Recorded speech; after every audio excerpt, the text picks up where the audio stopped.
Hey y'all, I'm Kelly Moody and you're listening to the Ground Shots podcast, an audio project exploring our relationship to ecology through conversations and storytelling with farmers, herbalists, craftspeople, naturalists, artists, and more.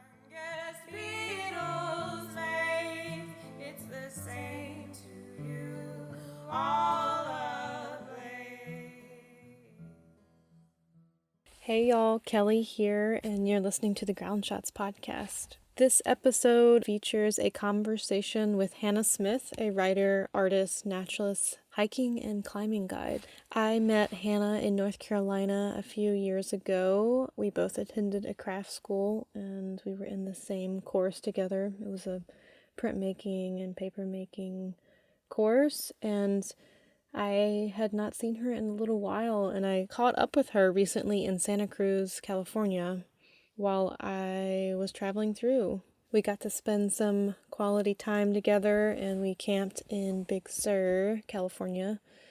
And while we were camping, we recorded this conversation one evening in my camper. In this conversation with Hannah, we talk about some of her experiences doing seasonal jobs and residencies. She has a similar sort of lifestyle to me where she does different types of projects during the year, seasonal jobs, taking classes, working as a hiking guide in Switzerland, and working for a storytelling project in Alaska. And we talk about all of those projects in this episode. We also talk about some of her writing, which visits themes around our relationship to the land. And we read a few pieces throughout the conversation from some of the zines that she has put together. We talk about writing as an act of noticing and giving care to a dying earth. We also talk about the importance of the availability of wild spaces for human health and using art to communicate about the body's relationship to the land. And when we release this episode, shortly after Hannah is giving away a copy of one of her poetry zines, we're going to do it on Patreon as a giveaway, but it's going to be open to everybody. And really excited about that. I have a couple copies of her zines, and I just really resonate with her poetry a lot, and I know that when you listen to this conversation and you hear some of her readings, I think they'll definitely give you something to think about. And as a note with this episode, we had to switch recorders at some point in the conversation. My recorder ran out of battery, and then I had to switch to an iPhone, so the quality of the sound may shift slightly, but maybe not too much that it will be that dramatic. So just so you know. And I think that's it. I want to go ahead and get to this conversation with Hannah because it's a little bit longer and she's got some sweet stories. So happy listening, y'all.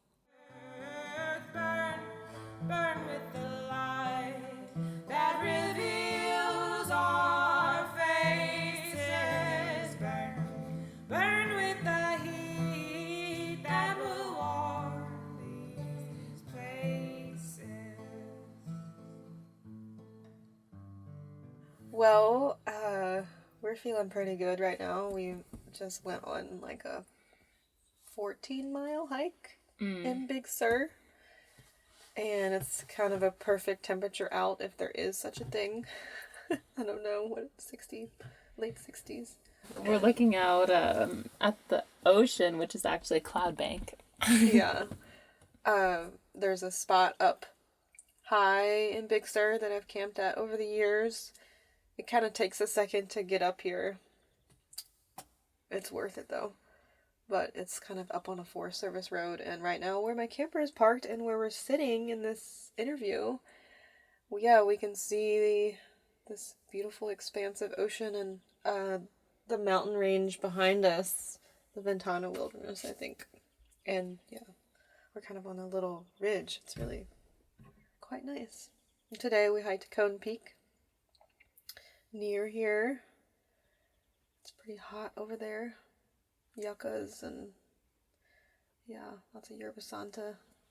It's been so sweet to hang with you here. You've been in Santa Cruz, California for I don't know how long now. About 4 weeks. 4 weeks. Tomorrow. Wow. Yeah. And maybe a bit longer too, at like a writer's residency, right? Mm-hmm. Cool. Yeah. And you do a little bit of a similar thing to me, but in a different way. You do seasonal jobs and residencies and like sort of, I don't know, a lot of different things that I think, yeah, it's really kind of cool. Yeah, I'm always moving like you, but I don't have my I don't have the same little sweet nest that you have. Yeah. That we're sitting in right now. But a sweet nest that sometimes stresses me out, and sometimes it's like right now we're like, this is amazing. yeah. This morning it was like, oil. Yeah, my truck is mainly more than anything leaking oil this morning, and yeah, I won't go into that. But yeah. But yeah, no, it's definitely nice to see you again too, because we've had like similar but different paths over the past 3 years, and a lot of the same like interests and land in different ways and art in different ways. So yeah, that intersection of art and ecology and our own path with that, and also work that like involves that. So maybe you could first start with just introducing yourself, like where you're from and what your biggest interests are right now. Wow. Okay. I am from. Hi, I'm Hannah. It's so funny. I was on a little. Last year, I was living in Anchorage, Alaska, and I was on a little like get to know you 4-minute show on the radio there, like welcome to Anchorage, who's the newbies in town. And I said I was from mostly Massachusetts, and I think that still holds. I grew up there from the time I was 8 onwards and went to school in Western Mass. Grew up close to the city in Boston. And before that, when I was a little kid, we lived out here in the East Bay, which might come up in our conversation today, that this land, like the smells and things feel really similar and familiar. And the air feels similar and familiar and lovely. Yeah, since the past 4 or 5 years or so, I've been a little bit of everywhere. We met in North Carolina. I've worked a few seasons at a international Boys and Girls Scouting Center in Switzerland. Worked for 8 or 9 months last year up in Anchorage. Have spent a lot of time, 3 different seasons caretaking in the White Mountains of New Hampshire, and that place is also feeling really familiar. Vermont, I've worked there.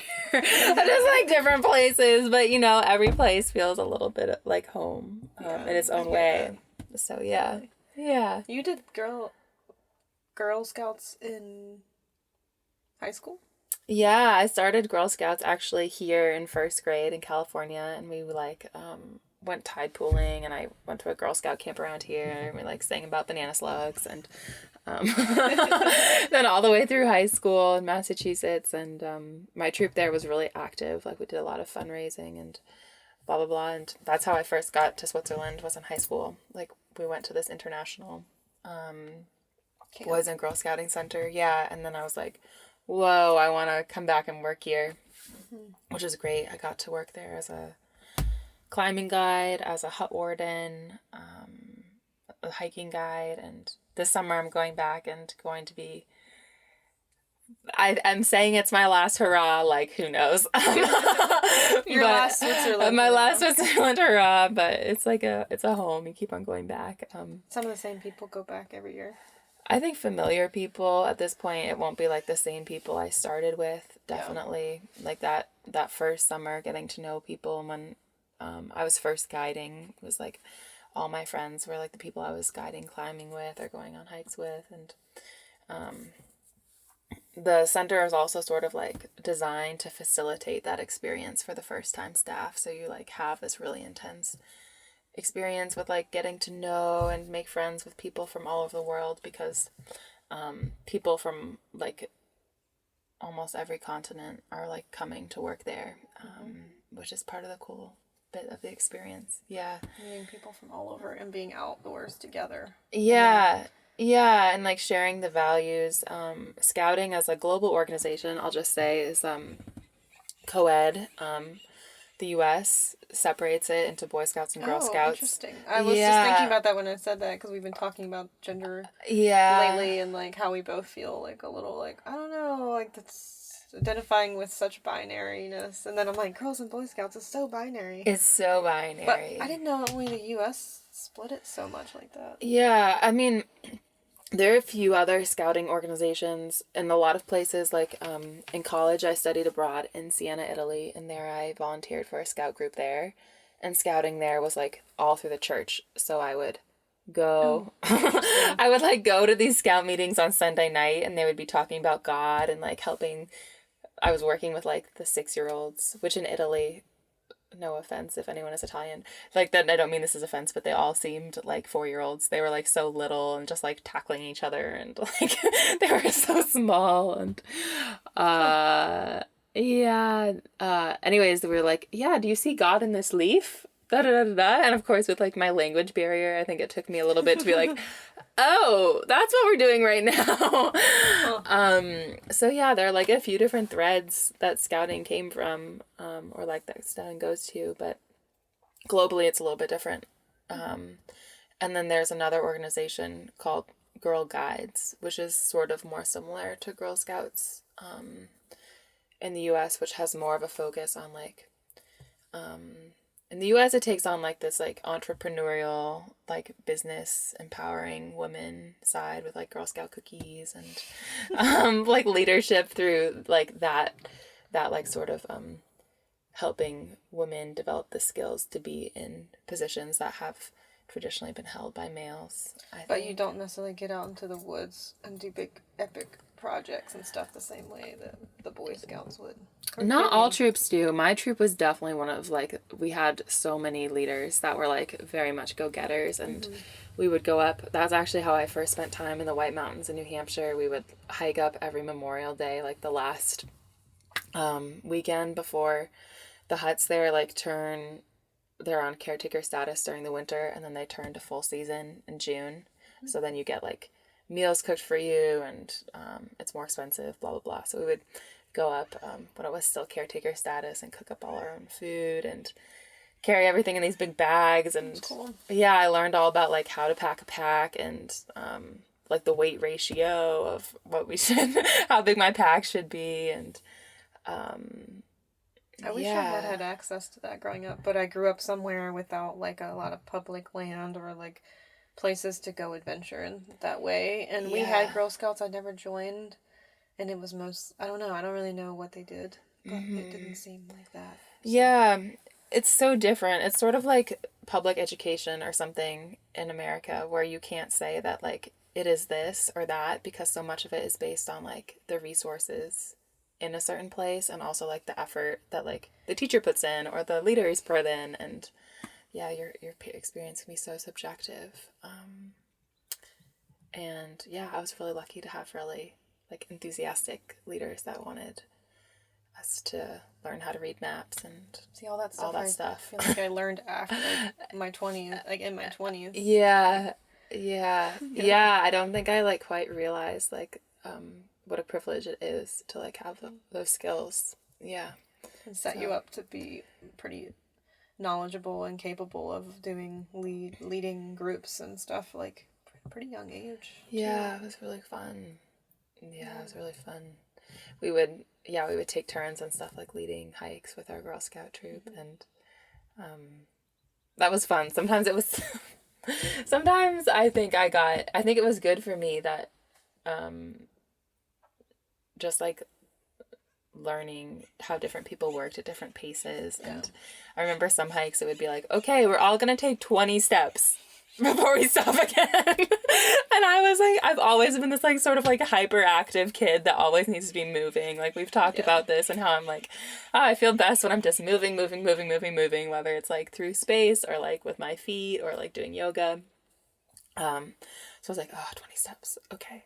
Like next one. But like I don't know, it's still like now in the work that I've done with the AMC more recently, so much of my mindset has been like, okay, how do we get people to like appreciate this space, like no matter where they're at, with like their bodies, and how do we make it feel like this is a space that they are welcome in and can identify with, and like how to like make them feel like they are stewards of it too. And I think that's kind of like what my Girl Scout leaders were also doing from a young age. I just like didn't have that framework for it. Yeah. What is, for people who don't know what that is, what's AMC? Oh yeah, so that AMC is the Appalachian Mountain Club. It is a huge umbrella organization that spans most of the eastern United States, and there's different chapters. Usually each state or like county, district, whatever, will have a chapter of people that you can go and like sign up for trips with. They'd have different like trainings or classes. You can learn how to snowshoe, learn how to do wilderness first aid, canoeing skills, like guides. In the White Mountains, which is in the northern part of New Hampshire, there's a hut system that's 8 huts that are connected 50 miles of trail along the Appalachian Trail, where people can stay. The smallest one holds 38 people, 36 people, New Zealand, and the biggest one is over 100 at Lake of the Clouds. So like a lot of people move through there. All year And that's round. where I was working. Yeah, in the winter only 3 of them are open. So the smaller ones that are 40 and under are open. But still that's like really big, and it's unique, like you were talking about. It's unique in that I don't know of any other hut system in the US that is structured the way that one is, where I think there's some huts in the Sierras, but I don't know how they're organized. Yeah. But that one's they're all pretty in communication and pretty run by the same groups of people. Yeah, so like the AMC is sort of they have like permits through the US Forest Service to run the facilities, but everything is run through the Appalachian Mountain Club in terms of funding, and like the budget fits in with like the broader organization budget. A lot of that area was logged right after, like right around the turn of the 20th century, and right before that. Area? Or logging just to take the timber, because there was a innovation in like the technology that was used to make pulp at the time. So a lot more types of wood were being able to be used and harvested in order to make pulp for paper. And a lot of them were those like soft firs that you find at higher elevations up there around like 3,000, 4,000 feet.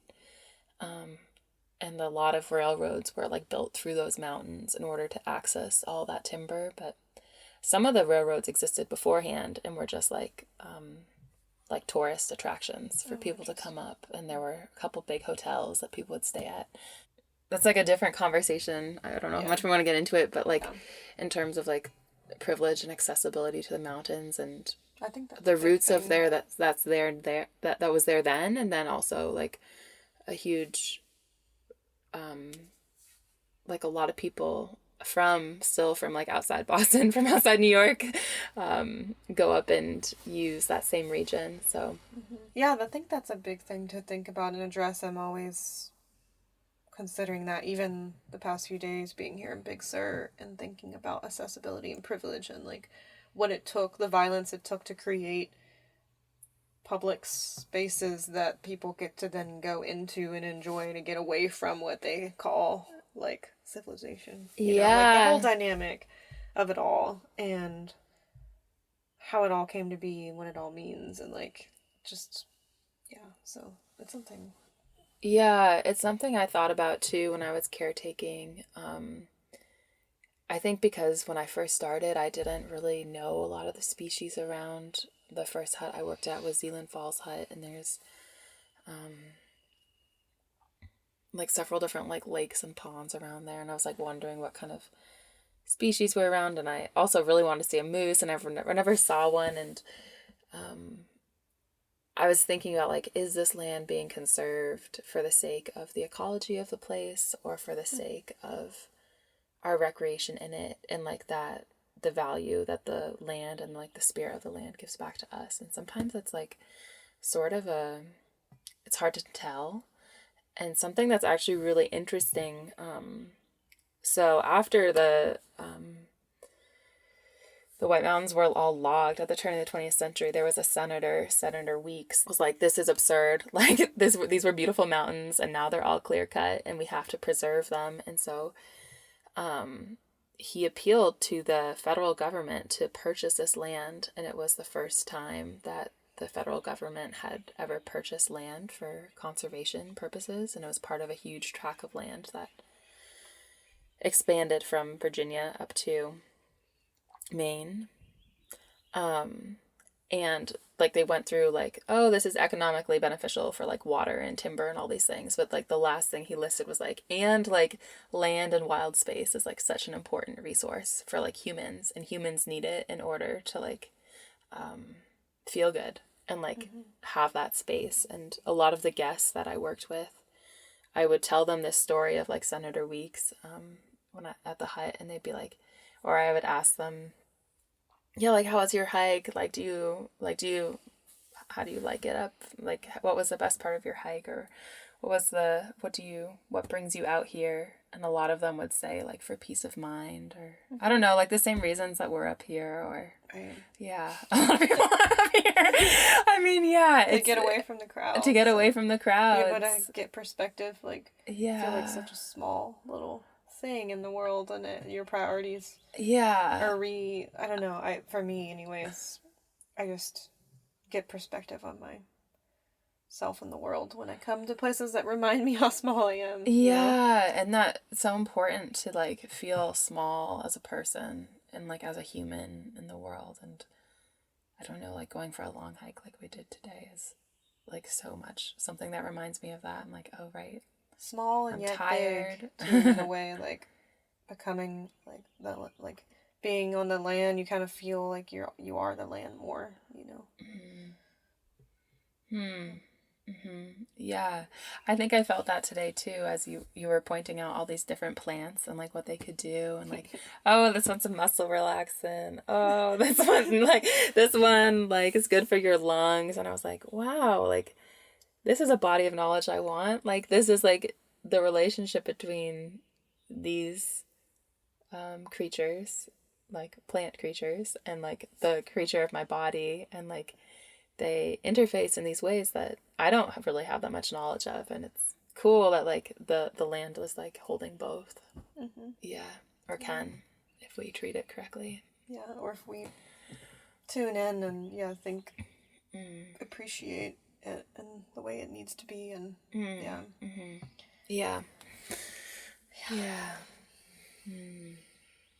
appreciate it in the way it needs to be. Appreciate it in the way that needs to be appreciated. Like, I'm always often thinking about the commons too, and like how our public spaces are kind of our modern day commons. We don't really have that anymore built into our culture the way it maybe has been in the past. But to be able to go into a space that feels like we all can go there. I mean, that's what we tell ourselves anyways. There's plenty of people that don't have access for different reasons, you know. Financially, or like it doesn't feel safe, or whatever. Able-bodiedness. And but I was just thinking about, we had a government shutdown in January for a little bit, and I was like blown away about how much people were abusing the commons, like these spaces that are for us to go into to be reminded of like our place in the ecology. That people were, in California, I was hearing a lot about Joshua trees. People were like pushing over Joshua trees. He's like, they only grow there, you know? What?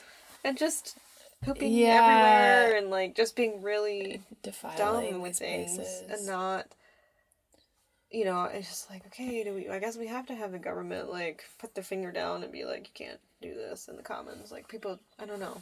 It's interesting to see what happens when there aren't as many rules. Yeah, it's so sad.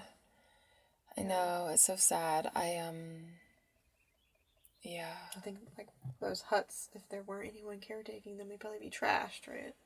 Yeah, I mean, I would hope not. But like, I mean, definitely, I met some guests there that I was like, wow, okay, like, this is not your party. Like, that is now just like removed up here. Like, you know, like people come here to connect and tune in, and like they can do what they want. I'm not a police, but at the same time, like if you're interfering with other people's experiences of that, like that feels like disrespectful to the place and to the other people and why they've come here.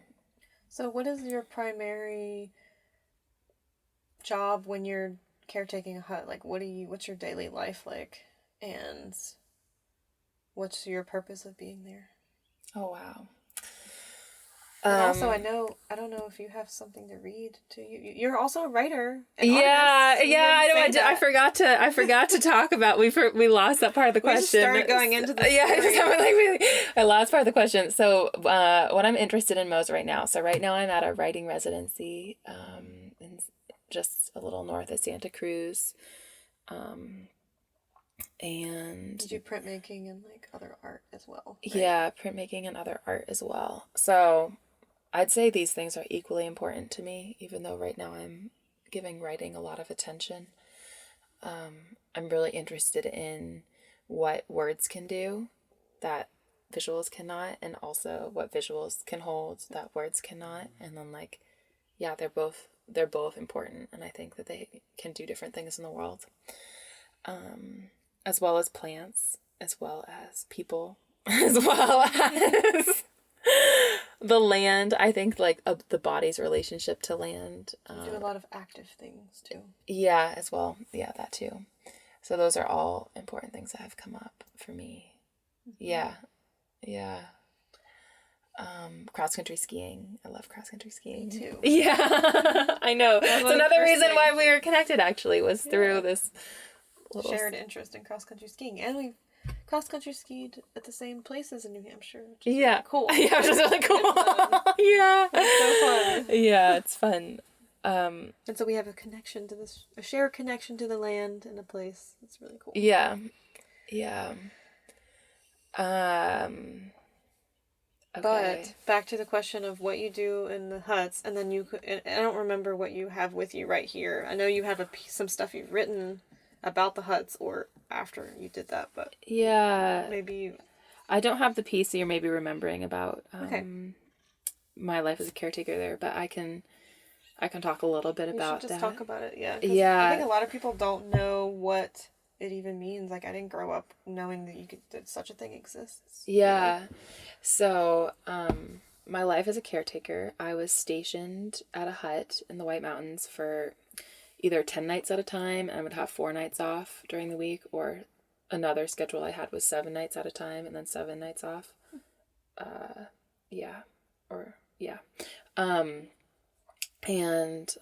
While I was there, I would sort of oversee the general maintenance of the hut, make sure things were clean, make sure all the systems worked. So we had solar panels, and I was like there making sure that the generator worked so that the solar panels could work, or that like the battery was actually charging when the solar panels were on, keeping track of how much propane was used every day, helping guests use the kitchen. And how old are you? I'm 25. So you're doing this like in your early 20s, which is really cool too. Yeah. Yeah. Yeah. During the winter, I shoveled a lot of snow. Like keep like the snow off the roof. That was a huge task. So the thing didn't buckle in on itself. Getting water, which was a huge task. I was describing this to you the other day, but at Carter where I worked, I got the water out of these old glacial tarns, which is just a fancy word to say a lake in front of the hut. But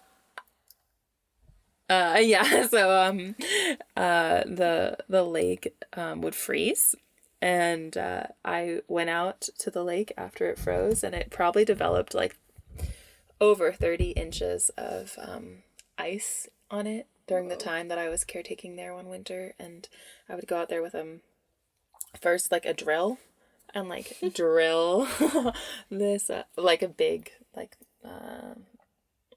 hole.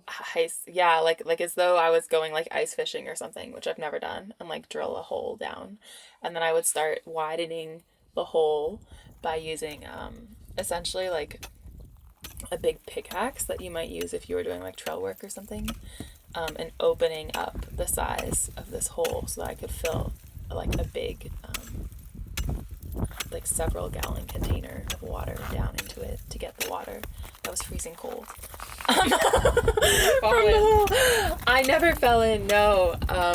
But part of this was all the ice would break, and then there would just be like floating bits of ice in this hole. So I had a strainer that, like, for pasta that I would then dip into the hole and like fling the like ice bits back out. And the whole time I was wearing these like huge neoprene and rubber gloves to try to not freeze my hands too much.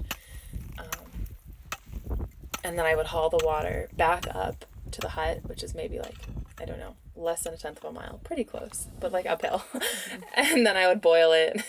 And then after it had been boiling for 10 minutes or something, I could serve it to you. Or sometimes I would cool it first, since not everyone likes hot water. Right. So that was a big thing, just like monitoring how much water was there and always making sure there was enough hot water for guests. And then just like keeping tabs on guests. I never, as a caretaker, I never went out on any search and rescue parties, but there were some groups that like came in quite late, and then I would be in touch with someone in case I was expected to go out and search for people that were coming in late or that we may not know who they were. Every morning, I would record weather observations, like local weather. So I would say it's this temperature. I would look at the thermometer and record the temperature and general observations and the trail conditions. And then I would talk on the radio and say, hey, like, currently it is 17 degrees at Carter Notch Hut. Yesterday's low was 12 and the high was 21. We are in a cloud, can see nothing up here, like whatever it was. And then yeah, which was so fun. There's no cell phone service or internet or anything up there, right? At Carter I was actually able to like get a smidge of cell phone service, which was actually like kind of a relief. The first hut I worked at was Zealand Falls Hut, and I had like none of that. You just had a radio. I just had the radio, which was fine. I mean, someone is always supposed to answer the radio. Someone down everything is stationed. Yeah, there's like a front desk that answers us, but like they're not on call. I guess someone is supposed to be on call all the time, but it's not necessarily like the right person you'd want to talk to. It can be someone just like doing a night shift. Mm-hmm. So yeah, I don't know. I should not say that. Everyone was qualified. It's just like the chain of communication. Yeah, the chain of communication. And everything you say over the radio is public. So if you do have a problem or you are like, this guest is super weird, I don't know, like you can't. And they might be listening. Right, exactly. You have to communicate that over the radio. Yeah. Huh, that's interesting. I mean, because you could definitely have some issues up there. And how do you... Yeah. How do you navigate that and communicate to the outside world? I've actually never seen a bear in New Hampshire. So... Oh. Yeah. Yeah. I mean, they should be around there. Like, there's definitely bear boxers and stuff at the tent sites. I've had guests tell me that they've seen bears. This past fall, there were a few guests that I'd actually, like, met, like, at different seasons, and they came back really early one morning. Or, like, I didn't know that they were coming into the hut, and they also didn't know I was there. But I was like, oh, I know you guys. And they're like, Hannah, like, all our food was just eaten by a bear. And I was like, oh no, that's the worst news ever. It can happen. Yeah, but it's also kind of fun. Like, in that case, it was fun to, like, also reconnect with people and realize that, like, a lot of people sort of are all around the same place. And it's, there was another, like, lost snowshoe person my first season. Very, very noticeable person. He was like all teal, had teal hair, had teal nail polish, everything. And wow. He came back one of my first days working at Galehead this fall, and I was like, oh my gosh, I know you. you're like, you're Adam. He was like, oh my gosh, I know you like saved my ass one day when I was like overdoing how much hiking I should be doing. And like those sort of like little connections of like staying, like being in the same place and like having people return to like the same areas. Like, I don't know, it's sort of sweet. What kind of credentials do you need to do one of these? Because I'm like, I think for a little bit I was like, I want to do one of these hut jobs, but I don't have official anything. I don't even have a wilderness first responder at this point. Yeah, I don't know. I think that like, so I got into it through I think my work that I had done with scouting helped before, because I'd also worked at and like oversaw a couple of huts for the scout center I was working for, which I was really lucky. Like, they trained me on the job at this center because they're so interested in like having young people develop skills, a lot of the working skills that you need, or that I needed to, like, when I was a climbing there, their guide there, they like taught me everything I needed to know about lead climbing. When I like was working at the huts there, I had like a pretty solid handoff of like, this is how the huts will function. Which actually in my experience doesn't always happen in the jobs I've gotten in the US. Like the AMC trained me well. I'm not, totally. But like, yeah, it's hard sometimes to get on the job training. So I had a friend from college whose friend from high school was working up in these huts one fall, and we went up to visit her together. And I was like, wow, this is so, like, I had been there in high school and had like seen the caretakers and like sort of thought like, oh, that would be like a pretty fun job to do someday. And I talked to her a bit more about it, and I had this time one spring I was coaching cross-country skiing the winter before, and I was like, oh, I'm gonna see if I can get that job. And then I just sort of applied and got the job, which is pretty rare. I think most people work during the full service season first. The summer, and then they have familiarity and start. But you have a lot of experience in the snow too. Yeah, and like my another woman and friend I was working with this fall, Meg, also started like just straight in, but she as with caretaking, but she had also caretook at some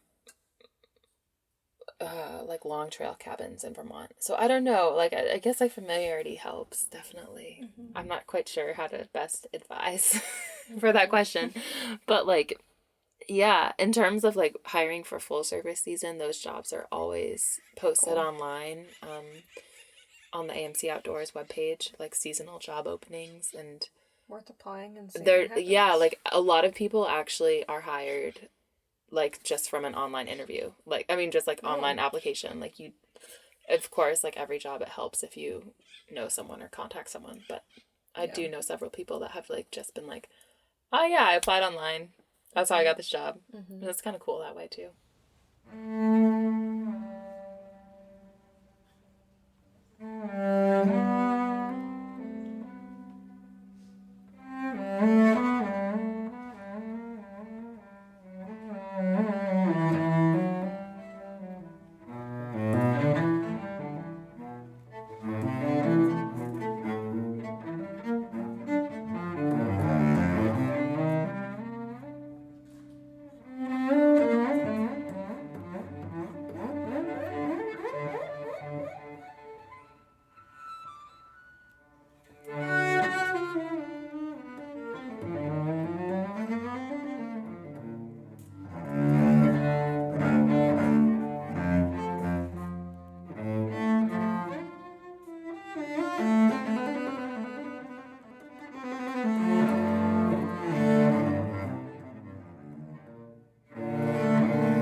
my work as a naturalist was teaching a program every night for like an hour or so.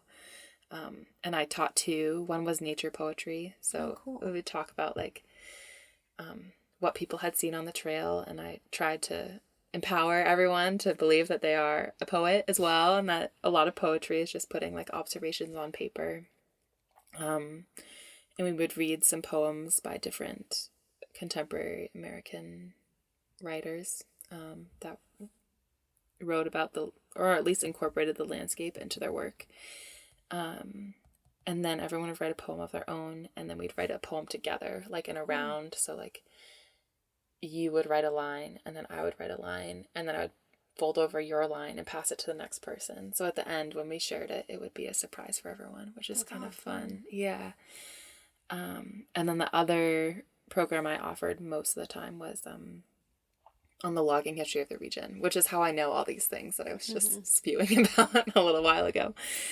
And this essay, I was reflecting sort of on people's reaction to the logging history in particular, and how somehow when I told people about this history and that this was a very fragile ecosystem, all the trees were about 100 years old, because of that, like there are not really like any big old trees to protect the younger trees anymore.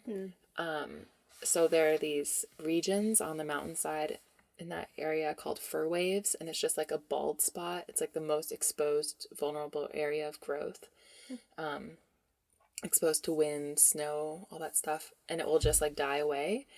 And then the area, the like line of trees above and below that will be like the next most exposed spot, and this sort of creates this like wave of succession of dying trees across the mountainside. Which once you know what they are, like it's really easy to see them all around the whites. But when you don't, you're just like, there's just no trees growing there. There's no way for the ecology that was there before to regenerate itself, because you need all different ages of trees to like protect each other and play off each other. And yeah, that's my understanding. I'm not like a big tree person. I've read tree books. But yes, my understanding is in a really healthy forest, there are trees of all different ages, and the older trees help protect the younger trees.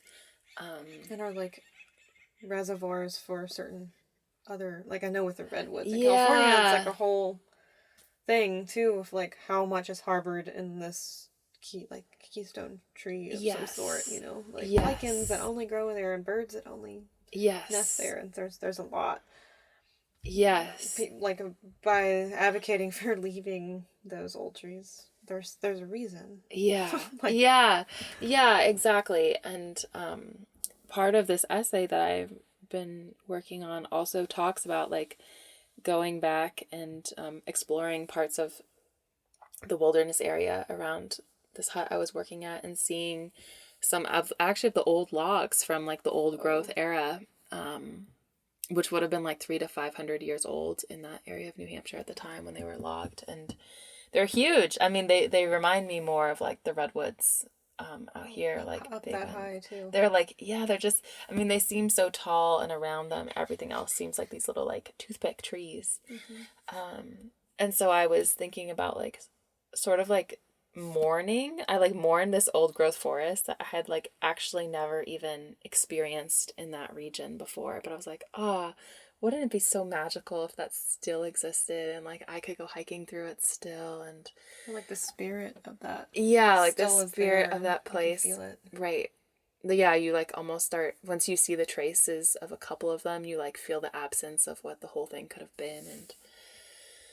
And yeah, and I related that to like growing up around here and like seeing all these really old big trees in this region as a little kid, but also like just as a little kid, everything is so astonishing and huge. Totally.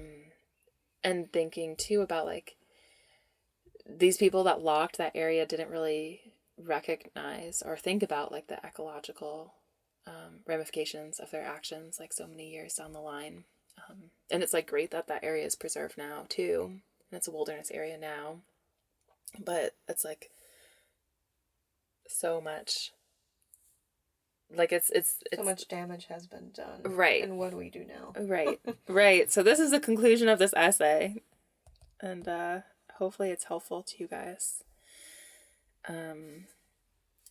When so much has already been lost, generating appreciation for what is there is integral for maintaining a sense of wonder for what remains in its fragile and young state.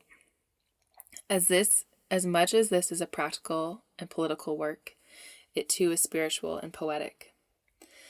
The spiritual question I'm asking is how to appreciate the presence of something which represents the loss of something you already mourn. We may learn from the resilience of trees and ecosystems, but the work is with our memory and a resilience in spirit. As I try to teach more deeply what this forest is, as we all observe them more carefully for what they are, I hope, too, that we may bring them closer to what they may be. Yeah. So nature poetry, that program tied in there, too, because I think I was just trying to, be like, yeah, you did notice things today. Like, what were they? Like make that, appreciation for the world, like grounding it in, like anchoring it in, and being like, yeah, like you did like being outside today. Like, what did you see? And using writing as a medium for connecting to the land. Yeah, totally. Or to see it in a different way. Yeah. Which is part of that. Yeah, and history is part of that, as well as, like, knowing your plants are part of that, as well as, writing can be part of that, too. So I think with knowing plants, it's almost more important. I'm coming into this now after, like, being really into studying the names of things for so long. Like, that I'm more interested in just noticing what things look like and feel like and smell like.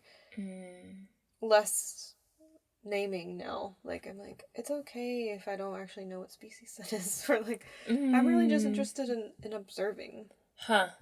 And coming more into that, like, settling into that a little more. Like, why do I need to obsess with the names? Like, I have been there. Like, and I am still in that in a way, but like, it's kind of a nice, because that's what's most important, is settling into observations. You don't need to, like, figure out the puzzle. You don't need to figure out what everything is good for humans, now. Yeah.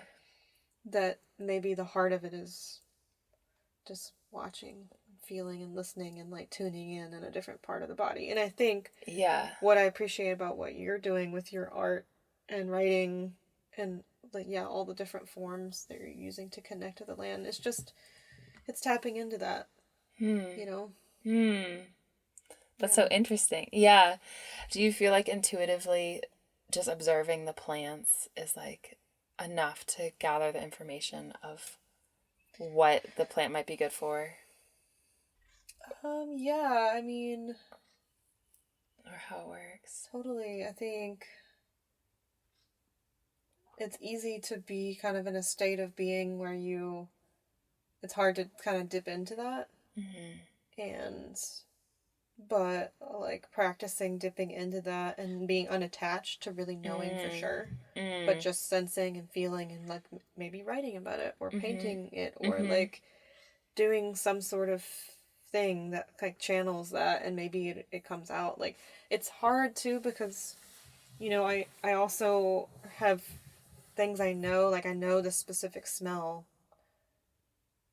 means this thing. I might not know what the plant is, but I've smelled it somewhere before, so I have the information already, and then I apply it to something I've seen or experienced somewhere totally different. Yeah. The smell of the sage today. Yeah. Like, I don't, I'm not as familiar with that wild sage that we experience, but there's something in the sensory experience of it that gives you clues, but also energetically, I don't call myself, like, an intuitive plant person like, by, like, some sort of public label, but I definitely feel like it's a huge part of it inherently for anyone that works with plants in the land. And it's really anyone and everyone can and should and could or whatever, we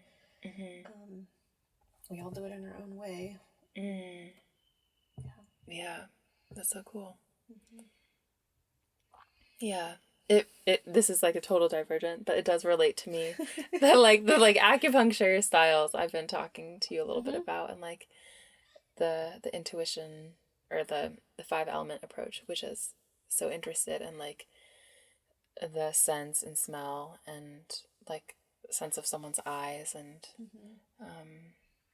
energetics of a person, and like working on that rather than like, oh yeah, they say they have this, so I should do that thing over here.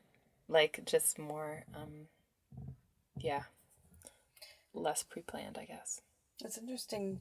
Yeah, just I know for myself, like I could be so wrapped up in the headiness of things, like get really into the scientific names, but also with relating to people, like really into the headiness of the ideas. But maybe in part it's sometimes because that tapping down into that intuitive place is not encouraged by our culture and makes you really sensitive to all of what's happening. I feel like you're a really sensitive person too, and it's like Yeah. like it's a space we need to be in, but it's also like, Yeah.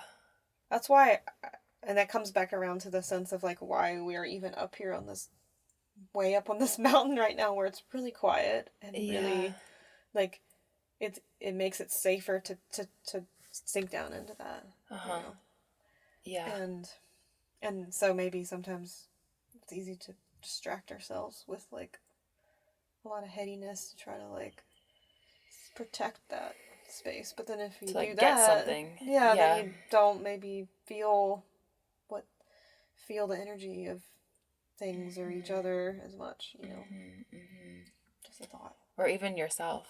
Like that's something I loved about caretaking too, is I was like, because I am so sensitive and I'm so swayed by other people's energies. If I was caretaking, I was like, okay, if I'm angry, it's just me. Like, I'm angry right now, like, this is me. If I'm, like, super sad, it's like, great, this is me. If I'm super joyful, it's like, great, that's me. Like, of course, there are, like, different parts of, like, the land can, like, hold some of those emotions and, like, make you feel comfortable feeling some of those things, too. Of course, the land can challenge you, too, and you're... Yeah. Yeah. Yeah. The way a person can, too, Yeah. Or these birds. Yeah. That are like, what are y'all doing over there? Yeah, but there definitely is something of that, like, intuitive tapping into yourself and your own sense and feelings without needing to explain it, or even yourself, or make it a whatever female experience. We were talking about this earlier, like, yeah, a gendered experience, or a making sense experience. Like, that makes me think too. You also you're like into meditation and practices like that. How does that play into your art practice and writing practice in relationship to the land? Oh, interesting.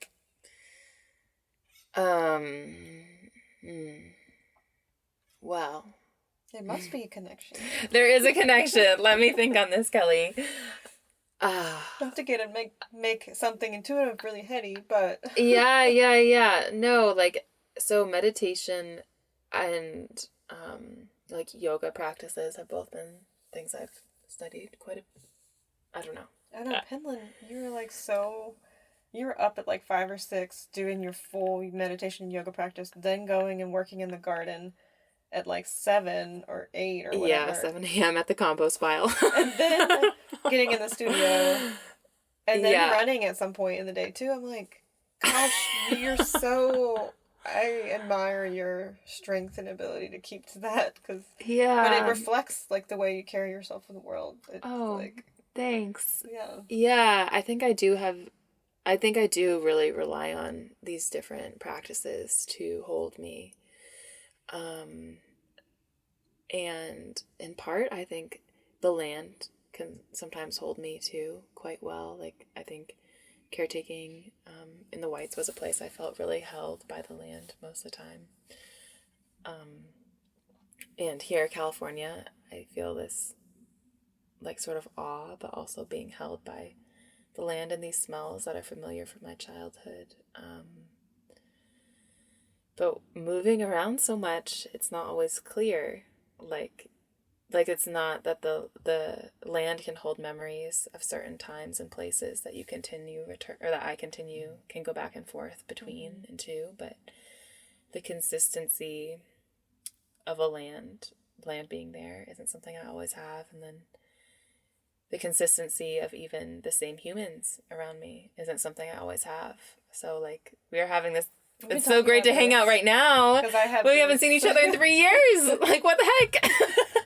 So. But we were just hanging out last night with a few people that just I've spontaneously found out here. Amelia, who works at Occidental Arts and Ecology Center, and her friend from New Hampshire. I forget, what was her name? Kelsey. Yeah. And we all have, like, a land connection with New Hampshire. Yeah. We're talking about it, like, how did we all end up here right now? We can talk about really specific feelings about the place. Yeah, that were so resonant, and a lot of us had, well, we'd all actually lived in, like, dry cabins, essentially. Yeah. During the winter in New Hampshire. So we were like, which was really wild. We're some badass ladies. We did it. We did it. But also that, like, that because we share that connection to that land and know what it is, and, like, words help us refer to the experience, but we know what that experience is way more than, like, breaking ice or hauling wood or, like, whatever it is that we're using to talk about that experience. Like, we can feel in our memories, like, that air and that sky and those trees and, like, the sounds they make in the wind and everything. And I feel like we both have now a lot of places that we kind of love and have connection with, but at the same time, it's like, where does your heart lie? It's so spread into, like, like, you're like, but Alaska, but New Hampshire, but, like, but California. Like, there's a love, deep love, but it's not the same as if you stay in one place all the time. But at the same time, having experienced time periods in a land and getting a glimpse of its uniqueness and magic and, like, spirit, it allows you to relate to other humans in this very fast-paced, global, moving world that we live in. Like, what we experienced last night is, like, we've all been there in some form at some time. For me, the meditation and the yoga are, like, ways to ground when communities change, space outside changes, like, trying to feel a consistency, like a consistent connection to my body when, like, so much of how my body is usually in, like, that, when there's through many transitions through, I guess, time and space is one way to put that. And I think, like, art and writing at their best are also, like, meditative forms in that way. And that, like, writing is, or journaling even, like, writing some poems is, like, a very grounding way to, like, oh, I had all this energy and, like, thoughts and emotions, and then, like, it's here and it's in this thing that's on the page, and the page is, like, now outside of me. And it can, like, the page can hold this moment in time so that, like, I don't have to anymore, which is a little different than, like just focusing on breath or whatever it might be in a meditation. But they're all related, I guess. Yeah, I find sometimes I can't quite get into the writing zone or art zone if other things feel out of balance. You know, it's interesting. Yeah, I feel that way too. Or I, like, end up making things and I'm like, why did I make that? And it's, like, feels really cathartic or something. But like, those are mental, like, for me, it's very much all the same. So also, like, I've wanted to take up, I think, meditation and have consistent, like, meditation and yoga practices so that I have clear energy to bring to writing and to bring to art.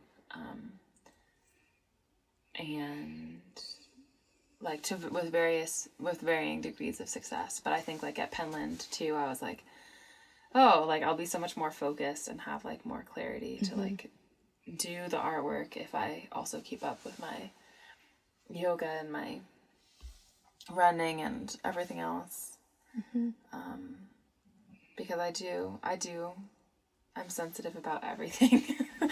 And I do, like, sort of feel like I can, like, melt down if my energy isn't enough, or if I'm too tired, or I start getting really tight, or whatever it is. It's reminding me, like, being on the road a lot, I've really lost a lot of my routines I used to have when I was a farmer. Like, I had a lot of that, and I'm noticing my mental health be different, and the way that I take in all the new environments can be really a lot. And it can be really filling in, like, a good way, and then sometimes I feel like a mess. And people are like, why you feel like a mess? You have such privilege to be able to do all this and that. And it's because I haven't, like, keeping a consistent routine is really difficult when you don't know where you're staying you'll be able to go on your run, or, like, whatever. But you could always meditate everywhere, but it's just like, or be able to do yoga. Right, or when the meditation is, when the energy for me is like, oh, like, where am I going to be working in a month? Yeah. Where am I going to be living if I'm going to be working there? Oh, and then, like, that's constant. all that mental energy that gets put towards these logistics that then, like, isn't being put towards, like, self-care, beauty in, like, words, beauty on the paper, like, reading a book that is, like, really interesting to you. Or that feeds your soul. Yeah, it's harder that way. I mean, like, I found that, I think, over time, too, it's become harder. And probably, like, when we met 3 years ago, it's like, oh, I'm like here and there, and I, like, still feel that way. It's hard to be present. But there's definitely sometimes more of, like, I don't know, like, where am I? Where do I belong on this earth? Like, do I belong here? I've been gone from there for so long. Do I still belong there now? Yeah. I don't know. I have a meditation teacher that has been talking a lot about, like, rooting into, like, resting into your root and your feet, and, like, feeling safe on this earth. And I think about that sometimes, not in, like, that I feel, like, physically in danger, but just like oh yeah, like, I'm here. And I'm not trying to get somewhere else or do something else, and moving around so a lot. It's, like, becomes a habit to have those thoughts too. Yeah. I found it harder to make decisions the past year or two as well, like decision fatigue. Someone said, like, resisting having to pull your mind out of the flow into the logistics because you're so sick of being there. But, sometimes I just tap right into it, and it's, like, quick, get her done, make it happen, and then get back into the flow. Yeah. Like, sometimes, like, lately, the past few weeks, month, suddenly I've shifted more into that. I don't know. I'm like, okay, just make the decision. Just do it, move on, so that I can think about other things. Yeah. But there's been a lot of time of, like, what's the thing? And then I'm like, God, I haven't made any art or wrote anything or drawn anything, like, for months. Yeah. I'm stressed about the next logistic. Yeah. So it's interesting. Yeah. Living this nomadic life that we both live that has a lot of intention in our work. Like, we have a lot of intention in our work, our choices, too. And sometimes it feels like it is counterproductive, too. Yeah. Whereas I'll also say, like, at best, it's, like, the best, and I'm fed by all these different people that I meet and different places I get to see, and thinking about, like, land use here in California that's different than land use in Alaska. That's versus, like, New Hampshire.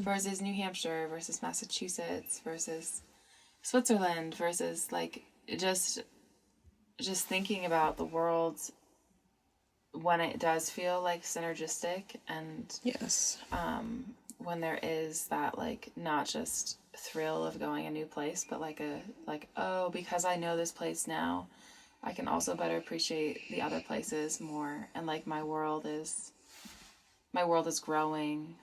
It's not, like, becoming splintered. I have a poem about that, actually. Yes, read. I have your zine in my camper, actually, and Yeah. been carrying it around, and I loved it so much when you sent it to me. Please read. Yeah. Okay, so this is called Moving Constellation, and I wrote it when I was leaving Alaska last summer. I can read a different thing about Alaska maybe at some point, but I deeply loved Alaska in a lot of ways, but like in sort of like a lustful way, and I was like, oh, glaciers, sea ice, whales, like all these like really enchanting, beautiful things, but it didn't feel like that place could like hold me in the way that like I was always kind of paranoid about bears. I was always like trying to find a buddy so I could go out on the land and feel safe on the land. Because it's pretty expansive. Yeah, and just like yelling so that like animals didn't like literally chase me as I was trying to go for a run or something. I don't know, like these like daily things that just became really tiring, as well as the daylight was really difficult. I felt like kind of like crunched, like and tired and lethargic all winter with the darkness, and then in the summer there was just like no boundary on the day, which was beautiful at first, and then I was like, wait a minute, like I just want it to be dark, like I just want to be able to go to bed, and I just want to wake up tomorrow and have like the ritual of like sunrise and waking up and like that fresh start to a day that comes with the transition from darkness to light, and then again at the end of the day. Anyways, Moving Constellation. I'll read you the poem, and maybe we can talk about it a little bit after. Mm-hmm. Moving Constellation. Mostly, every place I go, I fall in love with the sea, the grass, the sun, and the contour of the horizon, which sum to a certain shelter. And if I must leave, the base of my ribs ache. I'll wake wondering where I am, certain we were not built to move further than our legs can carry us. But I do not believe that by knowing more than the space we were born, the world becomes any more broken, or our minds any more splintered. There were also memories of this place you have also forgotten. Can we love even the ground we ourselves shatter? I remember reading that one when you sent it to me. I was like, I can so relate to this. Yeah. Yeah. I mean, it so much, I think, captured that feeling when I was leaving Anchorage and I'd put in all this effort to like make a community there and get to know the place there. And then I was like, I actually like, this does not feel sustainable to my body. Like I can't live in this place. And then going and being like, I still love it in this way. And I still love these people in this way. And I'm also leaving this place. Yeah. Why were you in Alaska? I went up there to work on a storytelling project for high school English students. So they learned how to tell a 5-minute story about themselves. Cool. And they shared them with their classmates. It was really sweet. So you worked in like a public school? I worked for a nonprofit that was tied to the public school system in Anchorage. So there are 9 different high schools in the city of Anchorage, and we worked at all of them. It was a really cool project, and I also worked at a bakery in town, which was really fun, and I also ski coached a little bit for a group of 8-year-olds in the winter, and I have family that live up there. So I had been up to Anchorage, like, throughout my childhood. It was, like, different trying to make a life there, too. And I will say, like, I met such magical people, and, yeah. I think for me, it's like, wow, the relationship to the land itself and the relationship to light, where I just realized affect me and my person so much. I'm sure it affects a lot of people who live there or indigenous to that place or whatever. Yeah. Like, and I don't know how do you adapt to that? Like, no daylight or no sunlight. Yeah. I mean, or no nighttime. Yeah, know? it's a lot. But some people love it. One of the closest friends I made there, I guess her family is Norwegian. So she feels like it's like almost genetic, but she's like, oh, I love winter. I feel all like cozy and curled up, and then I love summer. I feel like boundless and like I just spring open, and they're used to that. And she was so used to that, and I was just like, that's great. Like, I don't know. I don't know. Some people, I think, really learn it or adapt to it or are able to balance themselves in other ways. Do you have any more writings about Alaska?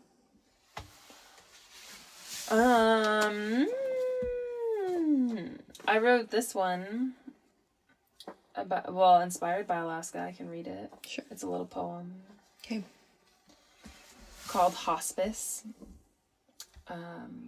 The corals are corroding, glaciers melting to till, permafrost slumping, humpbacks bloating, and we keep throwing waste in for the future to eat.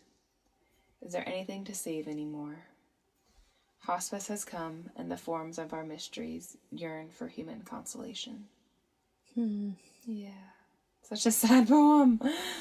But yeah, I wrote this in Alaska as well, and I think I was thinking a lot about the glaciers there and how beautiful they are and how much I was absolutely in love with them. But then at the same time, just looking at different markers, like a lot of different spots, there's markers of like in this year, like in 1980, the glacier was here. And then you walk back almost a half mile and it's like, now the glacier is here. And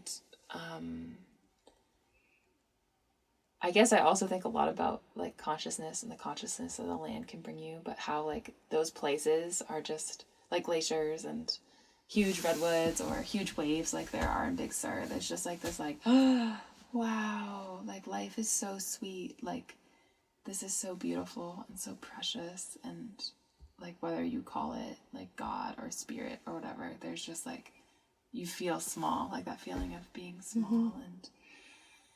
And like what would life on this planet be without those things? And like what would life on this planet be like without the redwoods or without these glaciers or all these crazy old ancient things that have taken so long to grow that then we're like, they're just not there anymore. I don't know. For me, like so much of the awe and beauty and like reverence for this world that I feel comes from those plants and geological formations, those characters in the world. Yeah, and so I think like for me, that's when I say those are for me the forms of my mystery, and I make them everyone's. The whales too, like watching whales. Like if there were no whales, it'd be like, you don't think about them all the time. You're just going to school, or like the job I had there was mostly in an office. Like I wasn't thinking about whales all the time, but like they're still like the things that make life like sweet and amazing and worth living. And I know that's not the way it is for everyone, but yeah. So I think also like wanting to write and make art that like really brings to light like the mystery and the beauty and these different illuminates them. And anyone can take what they want out of it, you know. But in this one, it's just like those first four lines are just startling. Like the corals are corroding, glaciers melting to till, permafrost slumping, humpbacks bloating. And we keep throwing waste in for the future to eat. It's like, Damn. And I think also too, like so much of my childhood was like, you will save the world. Like, you know, like you will be the generation that saves the world. Like you will save the world. And that's a big thing that in scouting too has been really emphasized over the past few years of like, you are the first generation that has the resources to save the world and the last generation that has a chance to do it, which is so much freaking pressure. Like, I think, like also like the decision I don't think it comes in too. It's like feeling. I mean, this permaculture training that was just we were like addressing that play between feeling frozen. How do we act when it feels so urgent, and also trying to stay present and like the tasks that we are doing right now that are actually really meaningful. Yes. With our smallness. Yes, and I think that's also that when we try not to save everything, but like just really give the best care to this earth that is already dying. That's like we are in hospice. Hospice has come, and I don't know. I guess that is also, in a way, like a spiritual teaching of like we are dying as humans. Like the earth is dying as a planet, and like our work in this world is to like save it and care for it as we would want to like a beloved dying person. But like, yeah, I don't know, like saving, of course, I don't mean to underplay, like I think there should be way more green technology. I think we should invest in way more. Not that it's like... Not that it's going to save... That we shouldn't have put any effort in because its hospice is already here, but that's even more impetus to love and pay attention to those characters and like care and be tender to the earth and the world and our ecology, our place in the ecology. And yeah, I guess it's really just this shifting mindset of like, we know we may not have the ability to save these things anymore, but we can still try to care for it rather than feeling this pressure of like, oh, we're failing if we're... Yeah. That's intense. Yeah.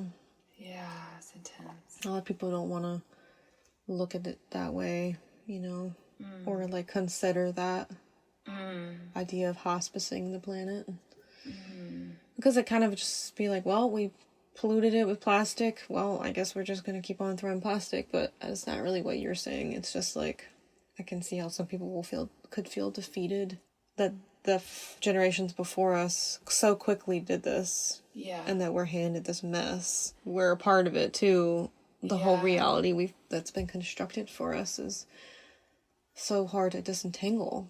Yeah. How do you sit with that knowing and grief, and how do you act? It's so hard with action too. I mean, this is a whole nother conversation. I feel like that I like had some really brilliant friends that helped me like disentangle and thought a lot about in college too. But like this idea that like we as individuals bear the burden of the planet's crisis and the environmental crisis. I mean, it's true that we can definitely like organic foods, local foods, like trying to mitigate your use of gas and water and these resources is huge. But looking at like global consumption, I watched like a documentary 2 weeks ago about like water consumption, and 8% is personal, and like so much of fresh water consumption is corporate and industrial. And not to say that we're powerless, but like I feel like corporations and power have so much power in these things, and that's not the part of the world it is the part of the world I live in because I'm a consumer. And I thought a lot about this at the hut too. Like we can't totally, it's really hard to completely disentangle from a capitalist system. Yeah. Especially when so much like public infrastructure is based around these capitalist systems. But like we need to call on the corporations to do things, and it's not just all us like counting the minutes of our showers every day. You know? Yeah. How do we change that? They're considered persons, corporations. Yeah. I mean, the thing is, whether it's inherently the idea of a corporation or whether it's inherently, it's more to me about capitalism and like a bigger picture. You know, that is what poisons that entity, you know, because the corporation has to continuously make a bigger profit. Yeah. And at the expense of the land and humans and animals and the water, quality of the water. And it's like, it pushes us to pull ourselves out of that intuitive place, right? That we naturally as living beings on this planet should be tuned into all the time, but it's so painful. Like we're forced to objectify everything and use it as a means to an end in order to be able to go to the hospital or be able to drive on the highway or be able to eat. It's intense.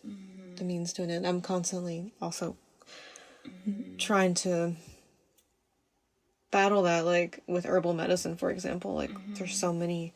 Herbalism becomes about product making and churning plants into objects to consume, and it's really weird. And I've been selling tinctures here and there, but like it took me years to even be capable of exchanging money for medicine. It's like, I just don't think this makes sense, and I'm still kind of like barely doing it. I'm like, I don't know, like I don't want to see the land as some potential money, you know, pulls anyone away from that place of feeling and intuiting, you know? But it's a lot of consciousness you have around that. Because I feel like, I'm not perfect at all. No, I mean, I'm not saying that, but we still are forced to have to consider the way that our bodies need to create capital. Yeah. And that we need these infrastructures to survive. Like, we need medicine to sustain our lives. Do we need it, though? I'm thinking like about roads, and I'm like, I need the road and evil to go, but that's actually like a huge paradox of my life, and like also the rootedness versus staying, and how much energy I consume in moving. Moving around is, I don't know, I'm starting to feel like I've done it so much. I think with one of your poems, the one you read before about like, should humans be what did you say? Were we not built to move further than our legs can carry us? Like the idea that maybe like our spirits are getting all jumbled up or something because they're like still 5 miles that way, you know? Like no wonder we feel like broken bowls to go to that point that we've been talking about the broken bowl thing recently with your interest in like acupuncture and traditional Chinese medicine and like thinking about ungroundedness and nomadism and like connecting to the land and all of these things. And it's like, maybe, I don't know, like time traveling or something. Yeah, I mean, totally sometimes, right. Sometimes going to a new place, especially one that I've been in before and then returned to over time, it does feel like time traveling where you're like, oh, I was here. It feels like I was just here. That was 2 months ago. Wait, that was 2 years ago. Wait. Oh when was that? Yeah, exactly. And the land can hold those memories so well. The smell, all those things. Yeah. I mean, I'm going through that right now, like, with my, like, 8-year-old self and my 25-year-old self, and, like, these smells here in California. Yeah. But, yeah, I mean, this line around, like, wondering if our legs, this is, like, literally, I think what motivated me to write that. Certain we were not built to move further than our legs can carry us, was just, like, anxiety I have around going on airplanes. Or, like, parting with like someone that is like going on an airplane and be like, like, no, like, stay here. God. Parting. Like, right? I've had to say goodbye to my parents so many times in airports. It's like the worst thing ever. Or like saying bye to your mom. I know, and you're just like, no. And it's, like just feeling the cadence of moving in your body for me is so soothing. And it's crazy that, like, traveling with airplanes and things is so thrilling, but it also brings up this huge, like, okay, I can't poop. I can't drink. Like, I can't do anything. There's nothing, no plants. Those are dirt. Yeah, like, what do I do? Yeah, You're let alone the sky. What am I doing up here? Why does it feel so bad? But yeah, the broken bowl thing is interesting. I can talk a bit more about that, or I could read a little bit about it too, whatever you think is better. Yeah, I think it was something that was really good for me to visualize when we were talking about it the other day. Maybe you could just, explain what it is and then read anything you have in response to it. Okay, sure. So, Kelly and I were talking about our nomadicism, and I was asking a little bit about, like, oh, do you feel this, like, ungroundedness at all? Or do you feel ungroundedness in your body at all? And I told her a story about how I had started receiving 5-element acupuncture from an acupuncturist when I was in Anchorage. And 5-element acupuncture accesses the spirits of different acupuncture points. So more than just a treatment that is, like, for colds, and then you get points at different parts of your body, and then you feel better. It taps more into, like there's a story or something behind different points. So my acupuncturist was reading this small story that was like about a broken bowl, like a bowl breaking. And she was like, does this resonate with your life at all? And I just immediately thought of Anchorage and like how I felt like the land couldn't really hold me there, and how I felt like the daylight, as I mentioned, like I felt really constricted in the winter, and then like not really held, or like there was no boundaries around the beginning and ends of the day, which was sort of like messed up what I considered to be my quote unquote normal like routine or ritual that I was used to around like waking up and like going to sleep. And I think that's really interesting that I like brought it right to land. Because I think sometimes you can think of like a community holding you, or a partner holding you, as well, or like different things in the world holding you, a vocation. Like the land as a sweetie. Yeah, yeah. I mean, sometimes it's easier. It is easier. You're just like, oh, you're here, and I'm so glad. I don't know. I think about that when I feel really sad or depressed or lonely. Like, oh, well, like, I have the land as my friend when I need it, you know? You just have to go to it. And it doesn't necessarily have to mean coming out here in the wilderness and being up here on this mountain. It could look a lot of ways. Could be that dandelion in the sidewalk. Yeah, or just like a small insect or slug or something. I don't know. For me, like the land and the insects and everything that it holds out here on the West Coast does feel like I don't know, banana slugs are so enchanting. I'll never get over banana slugs. Like, yeah, I don't know. Like, yeah, we have slugs in Massachusetts, but not like those. Not like those slugs. Yeah. What was your degree in college? Mine was in English. English. Yeah, I mean... But you took science classes. I took science classes. Well, I guess you all have to take a few. I had to take a few, yeah. And, I mean, the land was always really interesting to me anyways. But, yeah, I'm not one that has a deep... As we've talked about, I'm like, oh, printmaking is just important as writing, is just important as cross-country skiing. So they all feed each other. Yeah. I think cross-country skiing is so magical.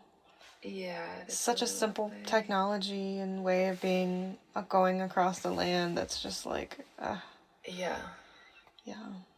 And getting out into it in a way that is easeful to me. Yeah. And where you really like learn, you have to be so attentive to like what's happening on the topography, like the microtopography, because it changes your stride so much. So yeah, it is cool to have that relationship to land through skiing too.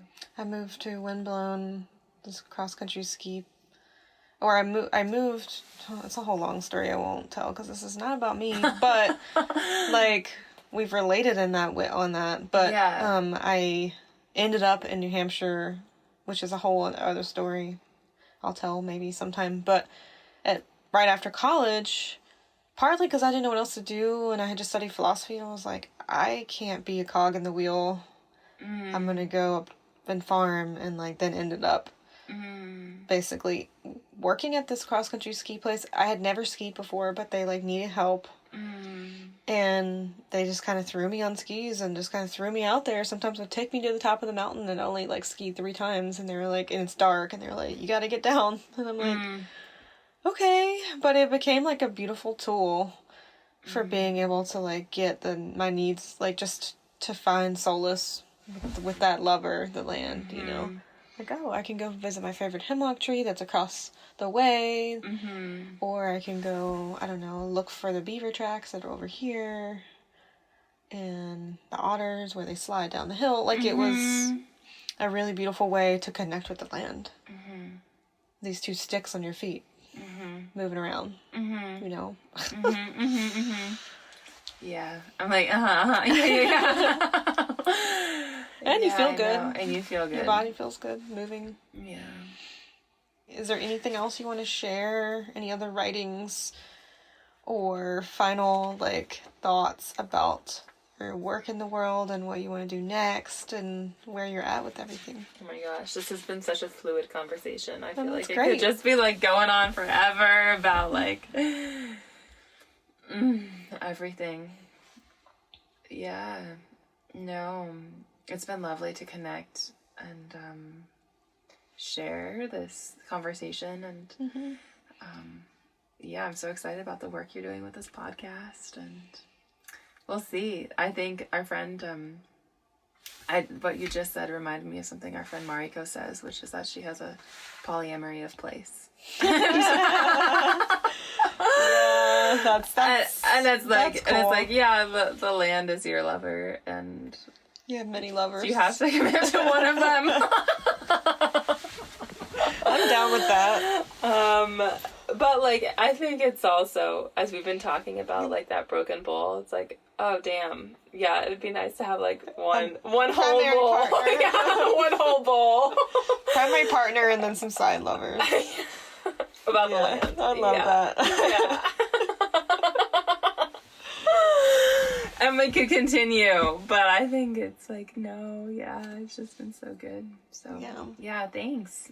I'm glad that we covered everything, and I'm excited to be part of this project. If people want to buy your zines or art, how can they do that? Oh, that's a great question. Thanks. I have an Etsy. It's called Blue Sky Press, all one word. BLUESKYPRESS. And if you're interested in following me on Instagram or anything like that, I'm Hannah, HANNAH, Blue Sky, all one word. Cool. No dots or anything like that. Yeah, so maybe connect with you there. Yeah, I love, her zines of poetry are just amazing, so yeah, should get one. Yeah, I would love to share these zines with you. Hopefully I'll put out another one soon, and I have some stickers, and I'm working on diversifying my offerings out there, so I have more like price points, because my big prints are pretty big. You've had some nice handmade paper printmaking combinations too, so at times, and they're pretty epic. Yeah, I had some prints that were like made from photos that I took in the whites, and then I printed them with with paper I made from birch. Whoa. That I collected while I was caretaking, which was like so fun. Yeah, it was about land capsule. That is a land capsule. That is a land capsule. It's so funny. Yeah, we could collaborate. Love that. Yes. Encapsulating land. Yeah. Oh, Kelly, it's so nice to like reconnect after these years, and thank you, Penland School of Crafts, for bringing us together. Totally. I know. Hopefully we can both get there and afford to be there again together. Dear Penland, please fund our scholarships. Yes. And other people who need them even more. Yes. All right, let's go to bed. You were maybe going to drive home. I don't know what you're going to do now. It's already dark. Mm-hmm. But let's go to bed or read or chill or process our particularis that we got today for our bodies. And thanks for sitting down with me and sharing your work and writings and experiences. Yeah, thank you so much. Thanks, y'all, for listening to this conversation with Hannah Smith. The interstitial music from this episode of the podcast is by Jacob Cohen, and the song is called 3 Free. I want to just thank Joshua for suggesting I use Jacob's music, and if you, listener, have any music suggestions, please feel free to send me an email at kelly@ofsedgeandsalt.com. I'm really always looking for new and interesting music that resonates with this podcast and the topics that we talk about. And I do a lot of looking and sifting myself through different music, but I'm really into suggestions, and I often use people's suggestions. So if you make music or you know someone, please do send them my way.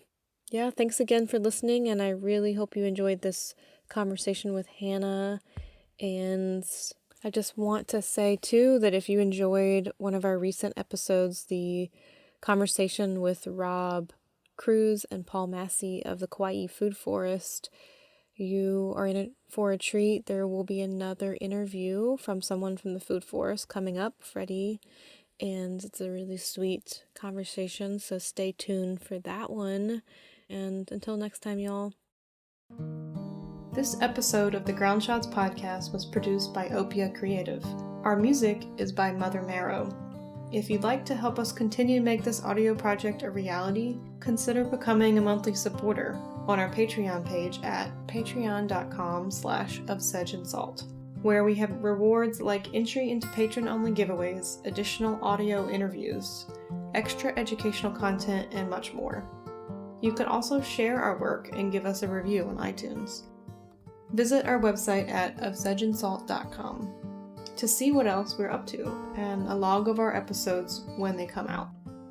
Check out our show notes for information about how to find us and our guests. Until next time, y'all, thanks for listening.